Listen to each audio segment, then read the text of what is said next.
Setelah itu, ada pemerintahan turun-temurun dan bertahan selama Allah kehendaki, kemudian Allah mengangkatnya.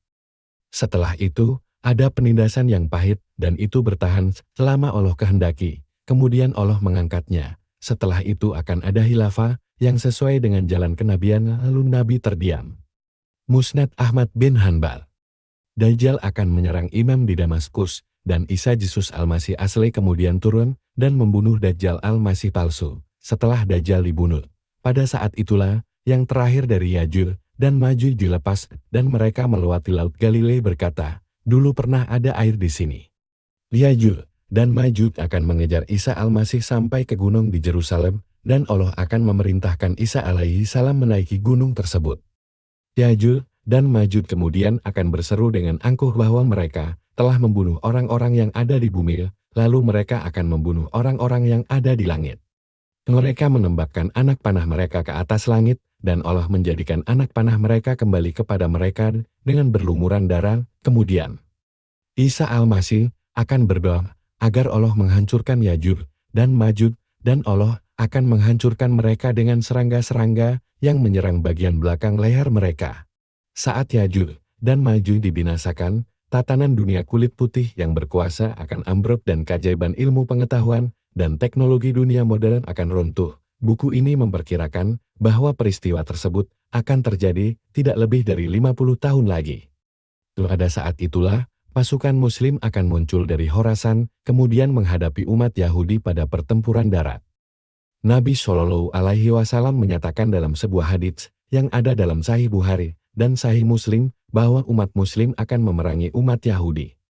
Kalian pasti akan memerangi umat Yahudi, dan kalian pasti akan membunuh mereka, dan ini akan berlanjut, hingga bahkan batu-batu akan berbicara mengatakan, wahai Muslim, ada orang Yahudi bersembunyi di belakangku, datang dan bunuhlah dia.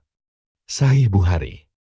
Dari Abu Hurairah, Rasulullah bersabda, hari kiamat tidak akan datang hingga umat Muslim memerangi umat Yahudi. Umat Muslim akan membunuh mereka hingga umat Yahudi akan bersembunyi di balik batu atau pohon, dan batu atau pohon tersebut akan berkata, Muslim atau hamba Allah.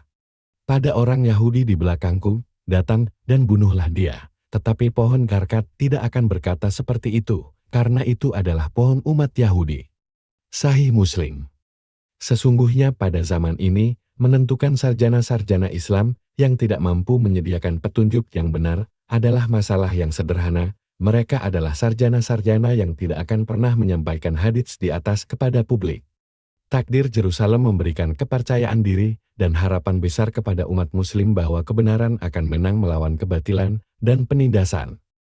Bagian 2. Bab 1, Tanah Suci dan Politik Syirik Negara Israel. Kami telah berikan kepada Musa alaihi salam kitab Taurat dan menjadikannya sebagai petunjuk bagi Bani Israel, dengan perintah, jangan ambil selain aku sebagai pengatur yang paling berkuasa dalam urusan kalian. Al-Quran, Bani Israel, 17:2. Syirik adalah penyembahan pada apapun selain Tuhannya Ibrahim alaihi salam. Penyelewengan pada penyembahan Tuhan, yang esa tersebut, juga termasuk syirik. Kufur adalah penolakan terhadap kebenaran. Israel adalah negara sekuler modern yang terletak di Tanah Suci. Sistem politiknya berdasarkan politik sekulerisme. Apakah ada legitimasi religius terhadap sebuah negara sekuler modern tersebut jika dipertimbangkan menurut agama Ibrahim? Dan apakah sebuah negara sekuler tersebut yang didirikan di Tanah Suci sesuai dengan atau melanggar syarat-syarat yang ditentukan Tuhan bagi pewaris Tanah Suci? Bab ini berusaha menjawab pertanyaan tersebut. Tatanan dunia saat ini. Hal yang aneh adalah saat ini di dunia yang masih terdiri dari banyak peradaban besar non-Eropa, ternyata tidak ada yang memiliki kekuasaan atas wilayahnya sendiri. Dimanapun di dunia saat ini, umat manusia tunduk pada kekuasaan peradaban Eropa dan dipeluk oleh model negara sekuler Eropa. Sistem negara sekuler Eropa kemudian membentuk lembaga politik internasional baru yang disebut pada awalnya Liga Bangsa-Bangsa yang kemudian dibangkitkan kembali menjadi Perserikatan Bangsa-Bangsa. Pada namanya saja, Perserikatan Bangsa-Bangsa.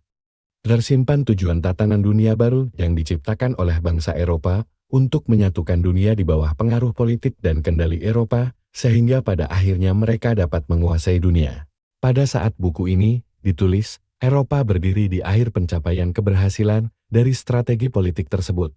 Semua peradaban non-Eropa di dunia tampak tidak berdaya untuk membebaskan diri mereka sendiri dari genggaman Eropa sekuler. Tujuan utama dari usaha Eropa ini adalah membuat umat Yahudi kembali ke Tanah Suci dan memberikan kekuasaan kepada umat Yahudi sehingga mereka dapat menguasai dunia dari Yerusalem. Al-Quran Al-Anbiya 2196 dengan sangat jelas telah menyatakan bahwa saat Yajuj dan Majuj dilepas ke dunia oleh Allah Maha Tinggi, mereka akan turun berkerumun dengan cepat dari setiap ketinggian. Akibatnya suatu kaum yang telah diusir dari sebuah kota karya yang dihancurkan Allah Maha Tinggi dan dilarang kembali, sekarang dapat kembali ke kota itu dan memilikinya lagi. Buku ini berargumen bahwa kota itu adalah Yerusalem.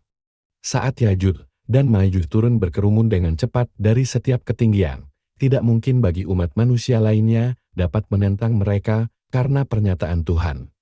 Aku telah memunculkan dari antara hamba-hambaku suatu kaum yang tidak akan ada yang sanggup untuk melawannya. Engkau bawalah orang-orang ini dengan selamat ke Tur, kemudian Allah akan mengirimkan Yajuj dan Majuj dan mereka akan turun berkerumun dengan cepat dari setiap ketinggian. Sahih Muslim. Dari peringatan di atas, jelas bahwa peradaban Eropa adalah peradaban Yajuj dan Majuj. Asal mula pembentukan negara sekuler modern. Negara sekuler modern muncul setelah peradaban guru Kristen secara misterius diserang dari dalam dan dijadikan target perubahan revolusioner, sehingga peradaban yang dengan pura-pura berlandaskan keimanan pada agama Kristen dan Yahudi tersebut berubah menjadi peradaban sekuler yang sangat kuat. Pada intinya tidak bertuhan, sangat menipu, dan dekaden. Ini adalah salah satu peristiwa paling unik dan penting yang pernah terjadi dalam sejarah Eropa.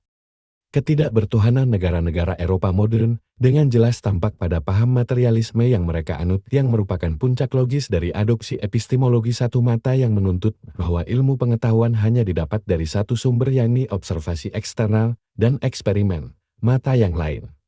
Yakni pengetahuan internal intuitif spiritual ditolak sebagai alat untuk memperoleh ilmu pengetahuan.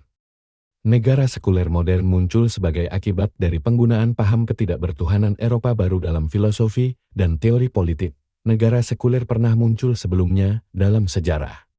Tetapi hanya pada zaman modern inilah, negara sekuler tersebut menjadi fenomena universal yang dianut oleh seluruh umat manusia dalam tatanan dunia sekuler.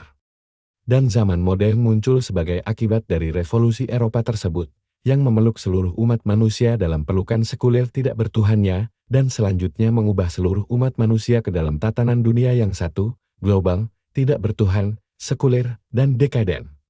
Ladakar yang dapat menjelaskan hal itu? Klaim kami adalah bahwa hanya Al-Quran yang menjelaskan hal itu. Bahkan, revolusi Eropa tak bertuhan adalah fenomena yang lebih misterius, karena diiringi dengan revolusi sains dan teknologi yang menguatkan Eropa tak bertuhan dengan suatu kekuatan yang tampaknya tak tertandingi, dan memberikan suatu pesona yang membuatnya menarik tak tertahankan, mesin uap, kereta api, sepeda motor, truk, mesin tank untuk peperangan, kapal laut dengan energi uap dan minyak, pesawat terbang, dan lain-lain. Telah mengubah cara dunia bepergian dan berperang. Listrik telah mengubah cara hidup manusia, telepon, telegraf, dan internet membuat komunikasi jarak jauh yang cepat, dan akibatnya mengubah cara hidup umat manusia.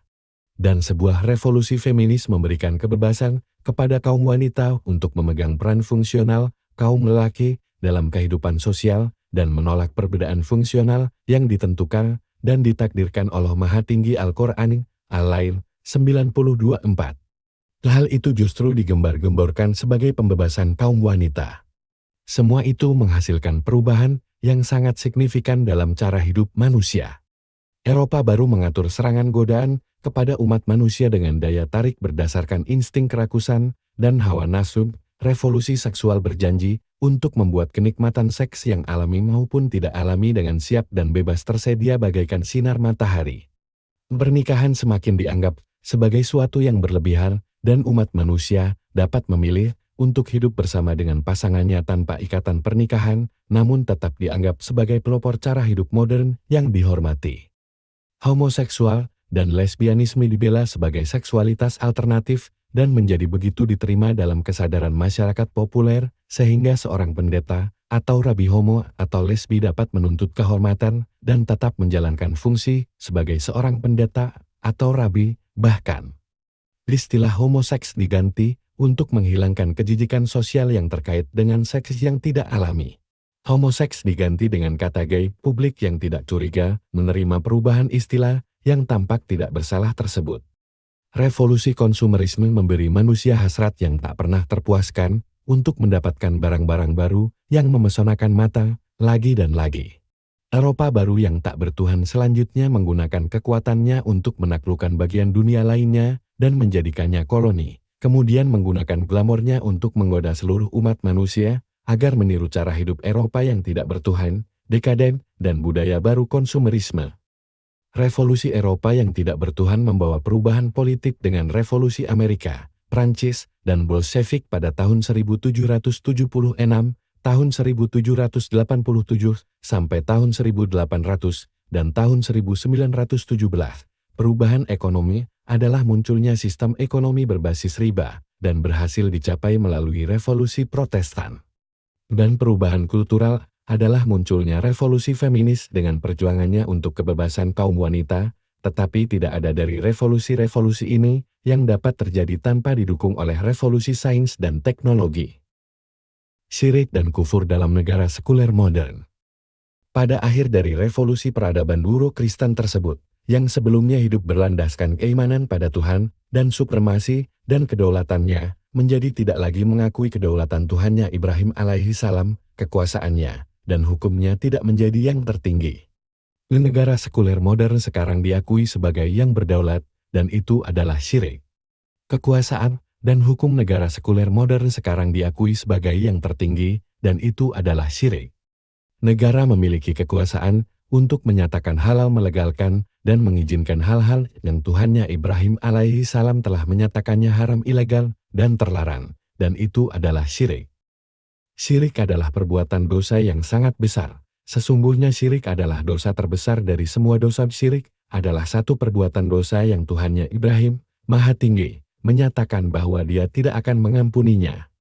Sesungguhnya Allah tidak akan mengampuni syirik, tetapi Dia dapat mengampuni dosa yang lainnya bagi siapa yang Dia kehendaki. Barang siapa yang melakukan syirik, maka sungguh dia telah melakukan dosa yang sangat besar. Al-Quran An-Nisa 4:48. Siapapun yang melakukan syirik dan mati dalam keadaan tersebut, maka dia tidak akan pernah memasuki surga. Sesungguhnya barang siapa melakukan syirik, maka sungguh Allah telah mengharamkan surga baginya, mereka akan tinggal di dalam neraka. Al-Quran, Al-Maidah 5:72. Penyembahan berhala adalah bentuk syirik yang paling jelas. Bentuk syirik ini telah menghilang secara besar-besaran dari dunia modern saat ini. Tetapi ada bentuk syirik lain yang juga dijelaskan dalam Al-Quran. Fir'aun, contohnya, menyatakan kepada Musa alaihi salam, "Akulah Tuhan Rajamu yang Maha Tinggi," dan dia menyatakan kepada jajaran petinggi negaranya, "Wahai para petinggi negara, tidak ada Tuhan Raja bagi kalian selain diriku." Itu adalah syirik. Penyembahan pada Fir'aun oleh bangsa Mesir mensyaratkan mereka tunduk untuk mengakui kekuasaannya sebagai kekuasaan tertinggi di tanah Mesir, dan mengakui hukumnya sebagai hukum yang tertinggi di tanah Mesir, itu pun syirik. Al-Quran berulang-ulang memperingatkan orang-orang yang membentuk sistem hukum dan keadilan, yang berlandaskan pada selain atau bertentangan dengan kekuasaan Allah dan hukum Allah, walau bagaimanapun, saat petunjuk Tuhan sampai kepada suatu umat seperti umat Yahudi, Kristen, dan Muslim, dan mereka menerima petunjuk itu, maka keadaan menjadi sangat berbeda. Jika suatu umat memiliki kesempatan untuk memegang kekuasaan di suatu wilayah, dan mereka gagal menerapkan hukum dan kekuasaan yang berlandaskan pada hukum Tuhan yang telah diwahyukan, maka Al-Quran dengan tegas mengutuk mereka dan menghina mereka berbuat kufur tidak beriman, zalim tidak adil, dan fasik kejahatan, dan dosa besar. Barang siapa yang menentukan hukum tidak berdasarkan apa yang diturunkan Allah, maka mereka itulah orang-orang yang kufur tidak beriman. Barang siapa yang menentukan hukum tidak berdasarkan apa yang diturunkan Allah, maka mereka itulah orang-orang yang melakukan perbuatan zalim, ketidakadilan, dan penindasan. Barang siapa yang menentukan hukum tidak berdasarkan apa yang diturunkan Allah. Maka mereka itulah orang-orang yang melakukan perbuatan fasik kejahatan dan dosa besar. Al-Quran, Al-Maidah, 5:44, 45, 47. Karena pernyataan Firaun dan aplikasi konkretnya di tanah Mesir adalah perbuatan syirik, maka pernyataan yang sama dari negara sekuler modern pun adalah perbuatan syirik. Karena Tuhannya Ibrahim alaihi salam menyatakan bahwa siapapun yang menentukan hukum tidak berlandaskan pada apa yang Allah turunkan, maka mereka melakukan perbuatan kufur, tidak beriman, saling ketidakadilan, dan penindasan, dan fasik kejahatan, dan dosa besar. Dan negara sekuler modern melakukan tepat seperti itu. Oleh karenanya, umat Yahudi, Kristen, dan Muslim yang membentuk negara sekuler setelah menerima hukum Tuhan melalui Taurat, Zabur, Injil, dan Al-Quran bersalah melakukan kufur, salim, dan fasik. Jika seorang Yahudi, Kristen, atau Muslim memberikan suara pada pemilu di negara sekuler modern, suara itu berarti dia menganggap partai yang dia pilih pantas memerintah atasnya. Dan jika partai tersebut sebagai pemerintah melakukan syirik, kufur, salim, dan fasik, maka implikasinya adalah pemeluk Yahudi, Kristen, atau Islam tersebut mengikuti partainya dan pemerintahannya dalam syirik, kufur, salim, dan fasik. Al-Quran juga melaporkan syirik sebagai perbuatan yang menjadikan halal apapun yang Allah telah menjadikannya haram dan sebaliknya. Maka dari itu, wahyu turun dari Tuhannya Ibrahim alaihi salam tentang umat Yahudi dan Kristen yang melakukan dosa besar tersebut. Mereka menjadikan para rabi Yahudi dan para pendetanya Kristen sebagai Tuhan selain Allah, dan mereka juga melakukan ini terhadap Al-Masih putra Maryam, padahal mereka hanya disuruh untuk menyembah dan mengabdi kepada satu Tuhan, tidak ada Tuhan selain Dia. Maha suci Dia dari perbuatan syirik yang mereka lakukan. Al-Quran, At-Taubah, 9:31. Saat umat Yahudi melakukan hal ini, Daud alaihi salam dan Isa Yesus alaihi salam mengutuk mereka. Kutukan dijatuhkan kepada orang-orang di antara Bani Israel yang menolak iman melalui lisan Daud dan Isa putra Maryam, karena mereka durhaka dan keras hati dengan melewati batas. Mereka tidak menerapkan larangan pada perbuatan-perbuatan mungkar dosa dan jahat yang mereka lakukan, sungguh sangat buruk apa yang mereka perbuat. Al-Quran, Al-Maidah, 5:78-79. Siapapun yang mati dengan kutukan Nabi, menimpanya maka dia tidak memiliki kesempatan sedikitpun untuk dapat menyelamatkan diri dari api yang membakar di neraka. Adalah tingginya kemunafikan orang-orang yang menyatakan bahwa mereka menyembah Tuhannya Ibrahim, lalu melegalkan apa yang dia telah menjadikannya ilegal, dan melarang apa yang telah dia izinkan. Orang-orang munafik, laki-laki dan perempuan, memiliki pengertian satu dengan yang lain, mereka mengajak pada perbuatan mungkar kejahatan, dan melarang yang makruf keadilan, dan mereka menggenggamkan tangannya kikir, mereka telah melupakan Allah, maka dia melupakan mereka pula. Sesungguhnya orang-orang munafik itulah orang-orang yang fasik durhaka dan suka menentang. Al-Quran, At-Taubah, 9:67. Jika para pendeta dan rabi membuat halal apa yang Allah menyatakannya haram berarti telah melakukan perbuatan syirik, maka pemerintah yang melakukan hal yang sama pun berbuat syirik, dan jika itu mendapat kutukan dari nabi-nabi pada saat itu, maka saat ini pun sama.